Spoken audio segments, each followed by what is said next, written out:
Morning friends, मी Atish Shah, challenger sports foundation, ultra runner fitness trainer. Article number 27, running आणि drills. रनिंगच्या drill ज्या केल्या जातात त्या खास करून टायमिंग देणारे जे रनर्स आहेत त्यांच्यासाठी खूप उपयोगी आहे.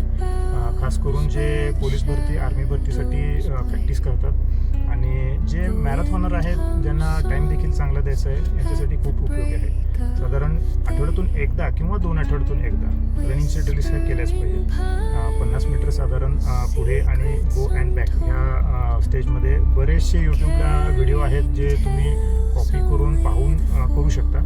तर ह्याचा काय बेनिफिट आहे तर ह्या पोस्टमध्ये तुम्हाला खाली दिसेलच. शिवाय तुमचा कॉन्फिडन्स लेव्हल जो आहे, स्टेप टाकण्याची लेव्हल, स्ट्राईड्स म्हणजे 2 पायातलं अंतर वाढवण्यासाठी आणि कॉन्फिडन्स लेवल जे तुम्ही प्रत्येक पाऊल टाकताय स्पीडमध्ये, तर ती कॉन्फिडन्स लेवल, तुमचा रनिंगचा पोश्चर, फ्लेक्झिबिलिटी, मोबिलिटी, अँकलची मोबिलिटी, तर ह्यामध्ये सगळं हे छानपैकी डेव्हलप होतं आणि इंजुरी कमी होते. ज्यावेळेस स्पीड रनिंगला तुम्ही प्रॅक्टिस करताय किंवा तुमचा गोल हा चांगला आहे त्यावेळेस 19 मिनिट, 20 मिनिट 5 किलोमीटर आहे किंवा 35 ते 40 मिनिट 10 किलोमीटर आहे, 1:20चं फुल हाफ मॅरेथॉनचा टाईम आहे.